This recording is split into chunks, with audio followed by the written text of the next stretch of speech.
काफी दिन बाद आप लोगों से मिलना हो रहा है। आप सब जानते हैं कि श्री अमरनाथ जी की पवित्र यात्रा 3 जुलाई से प्रारंभ होकर के 9 अगस्त रक्षाबंधन के दिन समाप्त होगी। कुल 38 दिन की यात्रा है। आप इस बात के भी गवाह हैं कि पिछले 3-4 वर्षों में यात्रा में श्रद्धालुओं की सुविधाओं की दृष्टि से निरंतर श्राइन बोर्ड ने, जम्मू कश्मीर प्रशासन ने प्रयास करके सुविधाओं का काफी विस्तार किया है। मोटे तौर पर आप में से अनेक लोग परिचित हैं कि दोनों जो रूट हमारे हैं वो बालटाल एक्सिस हो या चंदनबाड़ी पहलगांव एक्सिस हो, वो सड़क 4 फुट 5 फीट चौड़ी हुआ करती थी। कई वल्नरेबल स्पॉट्स थे। पिछले 2-3 वर्षों में अब लगभग वो सड़क 12 फीट चौड़ी बना दी गई है और जहां भी वल्नरेबल स्पॉट्स थे वहां क्रॉस बैरियर्स, मजबूत रेलिंग। तो एक तरह से जिन लोगों ने पहले यात्रा देखी है उस 4-5 फीट चौड़ी सड़क में ही यात्री भी चलता था, पालकी भी चलती थी, पोनी वाले भी चलते थे। बड़ी परेशानी होती थी और खासतौर से जब बरसात हो जाती थी तो लोगों के लिए बड़ा मुश्किल हो जाता था। तो उस दृष्टि से मैं कह सकता हूं कि लोगों को पिछले बार भी जो फीडबैक मिला था, यात्रियों से फीडबैक मिले, इसका सिस्टम पिछले 3 वर्षों से हम लोगों ने प्रारंभ किया था तो उसकी काफी अच्छी सराहना हुई थी। ये भी आप सबके ध्यान में है कि RFID बेस्ड ट्रैकिंग का सिस्टम 3 साल पहले स्थापित कर दिया गया और eKYC के बाद ही RFID कार्ड सभी श्रद्धालुओं को, माने यात्रियों को, सभी सर्विस प्रोवाइडर्स को दिया जाता है। लाइव फीड के लिए हाई क्वालिटी कैमरा भी पूरी तरह से लगाए गए हैं। Integrated command and control centre एक राजभवन में चलता है और दूसरा पुलिस का एक सेंटर है जो निरंतर चलता रहता है। हेल्थ केयर फैसिलिटीज में भी पहले की तुलना में काफी बदलाव हुआ है और अस्थायी रूप से दोनों कैंप्स में 100 बेड के हॉस्पिटल फंक्शनल हैं। पावर सप्लाई के इंफ्रास्ट्रक्चर की मैं बात करूं तो पहले वहां ग्रिड पावर नहीं थी, अब बालटाल एक्सिस से पूरी तरह से ग्रिड पावर है और जो दूसरा रूट है पहलगांव चंदनबाड़ी वाला, वहां भी पंचतरनी तक, होली केप से पंचतरनी तक ये ग्रिड पावर उपलब्ध करा दी गई है। जो शेष हिस्सा है मैं उम्मीद करता हूं कि इस वर्ष उसकी भी स्वीकृति हो जानी चाहिए। स्वच्छता के मामले में भी उपलब्धियां मैं कहूं कि उल्लेखनीय रही हैं। पहले श्राइन बोर्ड ही स्वच्छता अभियान या स्वच्छता का काम देखता था। अब जम्मू कश्मीर का जो रूरल डेवलपमेंट डिपार्टमेंट है और अर्बन डेवलपमेंट डिपार्टमेंट, ये अपनी अपनी एरिया में पूरी तरह से स्वच्छता के काम से जुड़े रहते हैं और अब तो पिछले 2 वर्षों से कचरा मुक्त और सस्टेनेबल तीर्थ यात्रा माने 0 लैंडफिल का लक्ष्य हासिल किया गया।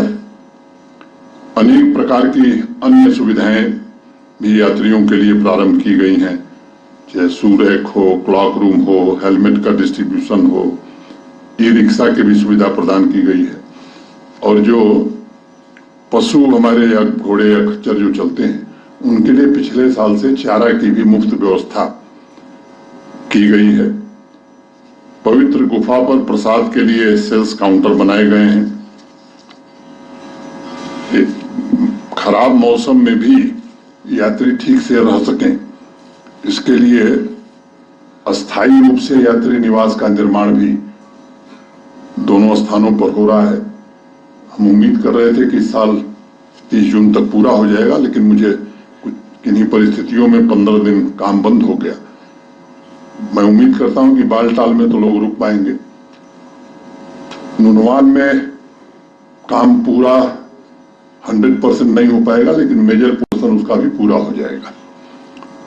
नुनवान कैंप में जाते समय जो कन्वॉय हमारी आती थी जम्मू से, एक परेशानी होती थी कि 2 बार उनकी चेकिंग करनी पड़ती थी। वहां एक फुट ओवर ब्रिज बन गया है, अब एक ही बार चेकिंग के बाद कम समय में सारे लोग कैंप में पहुंच जाएंगे। पिछले साल 12 वर्षों में सबसे ज्यादा यात्रा 5,12,000 रही। इस वर्ष 22 अप्रैल के पहले बड़ी संख्या में रजिस्ट्रेशन हुए थे। 22 अप्रैल की दुर्भाग्यपूर्ण घटना के बाद रजिस्ट्रेशन में थोड़ी गिरावट आई, लेकिन फिर से अब वो पिछले वर्ष की तुलना में अगर मैं कहूं तो मोटे तौर पर 35-40 हजार पंजीकरण कम हुआ है। मैं उम्मीद करता हूं कि 10.19% it's less than last year, लेकिन अब वो रफ्तार बढ़ गई है। जो लोग 22 अप्रैल के पहले रजिस्ट्रेशन कराए थे, उनसे दोबारा हमने रिक्वेस्ट किया कि आप अपनी यात्रा के बारे में कंफर्मेशन दीजिए। तो कल तक की जो सूचना है 85,000 से ज्यादा लोगों ने कंफर्म किया है कि हम यात्रा में आ रहे हैं। ये संख्या बढ़ती जा रही है। सुरक्षा की दृष्टि से भी जम्मू कश्मीर पुलिस, आर्मी और सीएपीएफ ने मिलकर के एक चाक चौबंद व्यवस्था सुरक्षा की दृष्टि से प्रारंभ से लेकर के और गुफा तक और सफल वापसी का किया है। मैं चाहे वो एरिया डोमिनेशन हो, एमआरटीज की संख्या हो, 3 टियर सिक्योरिटी बेस कैंप में लगाई गई हो, या डिप्लॉयमेंट का जहां तक सवाल है तो जेके पुलिस के भी ऑफिसर्स पहले की तुलना में ज्यादा डिप्लॉय हुए हैं। सीएपीएफ की कंपनी भी पहले की तुलना में ज्यादा है, और मैं कह सकता हूं कि मॉक ड्रिल इन लोगों ने अपनी पूरी कर ली है। इसके साथ साथ टूरिस्ट स्पॉट्स की सिक्योरिटी को भी सुरक्षा बलों ने काफी बढ़ाया है।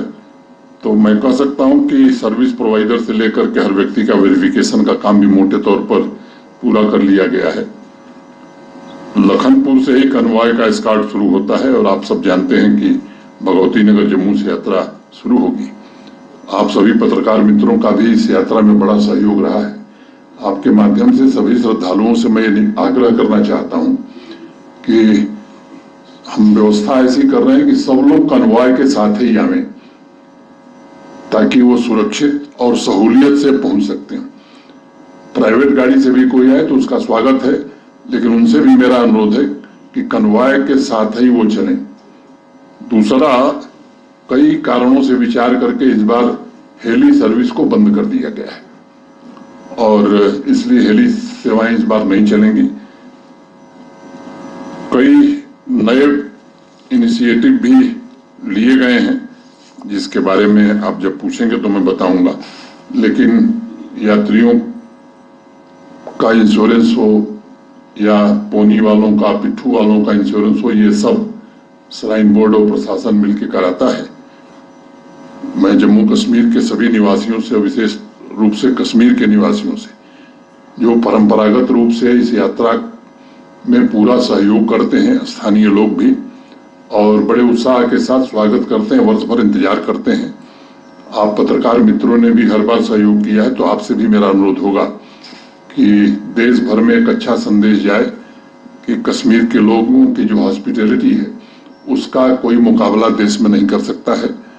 मैं समझता हूं कि मोटे तौर पर जो बातें थी हमने आपके समक्ष रख दी हैं।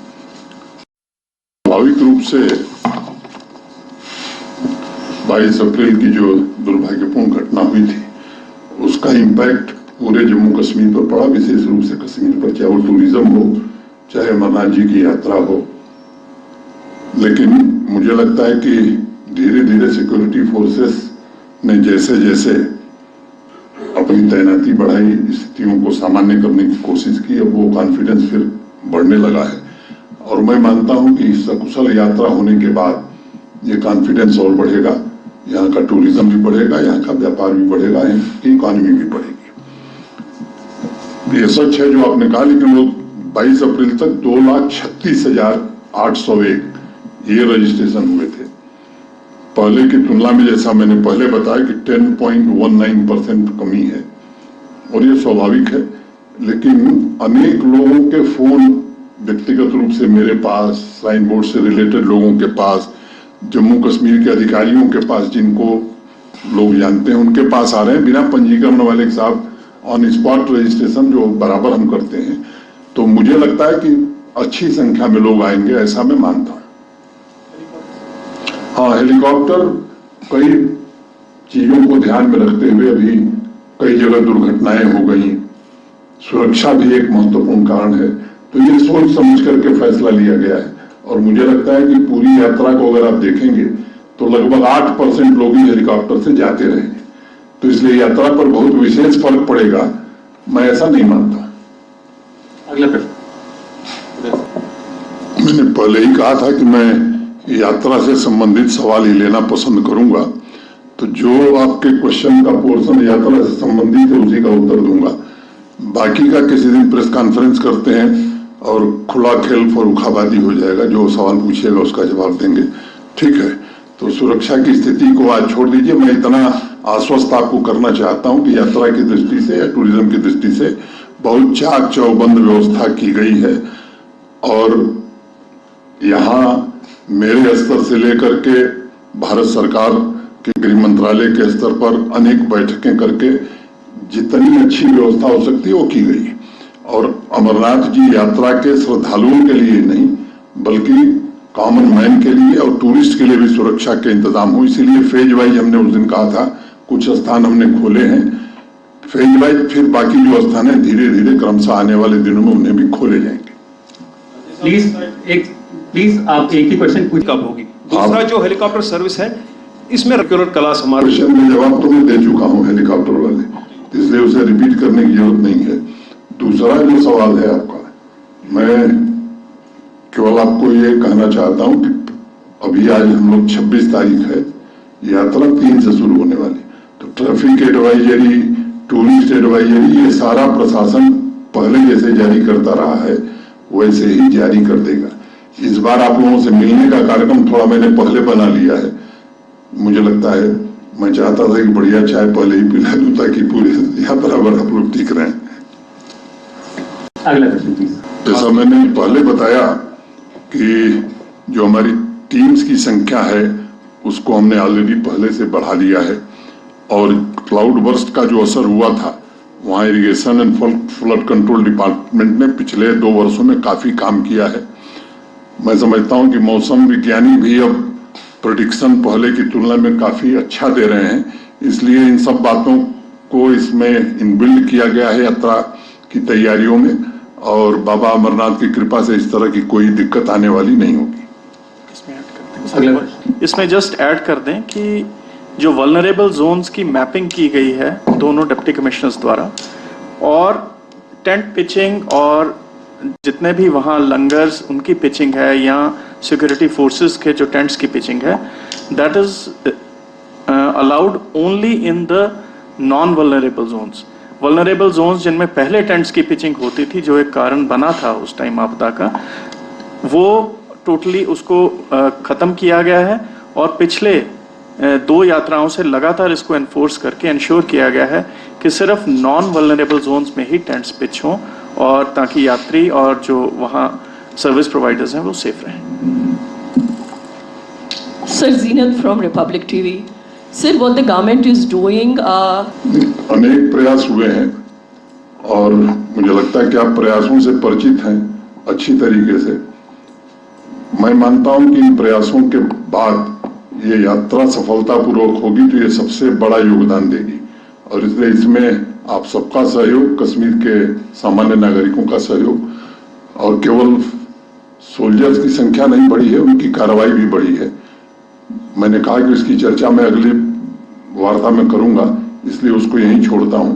आश्वस्त रहिए, सुरक्षा की दृष्टि से मुकम्मल और माकूल इंतजाम है। मैंने पहले ही बता दिया है कि पूरे रूट पर सुरक्षा के माकूल इंतजाम है, और सुरक्षा के इंतजामात का विवरण प्रेस प्रेस और मीडिया में शेयर करना मुझे लगता है कि उचित नहीं है। मैं बहुत जोर दे करके जिम्मेदारी से बात कह रहा हूं कि जो भी खतरे हो सकते हैं, सब संभावित खतरों को देखते हुए सुरक्षा के माकूल और मुकम्मल इंतजाम किए गए हैं और आप आश्वस्त रहिए। किसी और का कोई प्रश्न है? बस इस बार भी रहेगा। आपका दर्शन करने का मन हो, आपको कल पास मिल जाएगा। आप वीआईपी हैं। Thank you. मैं कैमरा से फोटो आपको शेयर कर दी जाएगी। किसी और का कोई प्रश्न हो please. for asking this question. कोई नहीं मैम, मैं इसका जवाब दूंगा। Thank you, sir. क्योंकि मुहर्रम के जुलूस पिछले वर्ष तक जिन रूट्स पर और जिस तरह से निकलते थे, इस वर्ष भी वो रूट और वो जुलूस निकलेंगे। मैंने जवाब दे दिया। Please out of turn question. मैंने मोटरेबल है, लेकिन विशेष परिस्थितियों में रेस्क्यू के लिए, मेडिकल इमरजेंसी के लिए उसका इस्तेमाल करेंगे। यात्री जैसे पहले जाते थे वैसे ही जाएंगे।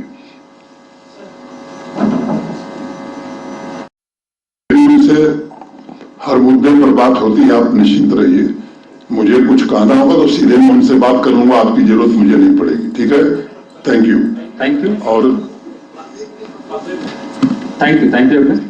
एक बात मैं फिर जोर दे करके आप लोगों से कहना चाहता हूं कि सभी श्रद्धालुओं से विशेष रूप से आग्रह है कि भगवती नगर से जब कन्वॉय चले तो प्राइवेट व्हीकल्स वाले लोग भी उसी कन्वॉय के साथ आवें। ये उनके लिए भी उचित है और ट्रैफिक एडवाइजरी की दृष्टि से भी उनको सुविधा भी होगी, सहूलियत भी होगी, समय से पहुंच जाएंगे। तो मैं आप सब लोगों का आभारी हूं। प्लीज। और एक मिनट जरा एक शेर इन लोगों को सुना दो। गोपाल दास नीरज की शेर में बड़ा मेहनत से खोजा। अब तो मजहब कोई ऐसा भी चलाया जाए जिसमें इंसान को इंसान बनाया जाए, जिसकी खुशबू से महक जाए पड़ोसी का भी घर, फूल इस किस्म का हर सिमत खिलाया जाए। आग बहती है यहाँ गंगा में, झेलम में भी, कोई बतलाए कहाँ जाके नहाया जाए। प्यार का खून हुआ क्यों ये समझने के लिए, हर अंधेरे को उजाले में बुलाया जाए। मेरे दुख दर्द का तुझ पर हो असर कुछ ऐसा, मैं रहूं भूखा तो तुझसे भी न खाया जाए। जिस्म दो हो के भी दिल एक हो अपने ऐसे, मेरा आंसू तेरी पलकों से उठाया जाए, मेरा आंसू तेरी पलकों से उठाया जाए। Thank you. I thank the honorable for addressing this important press conference. I also thank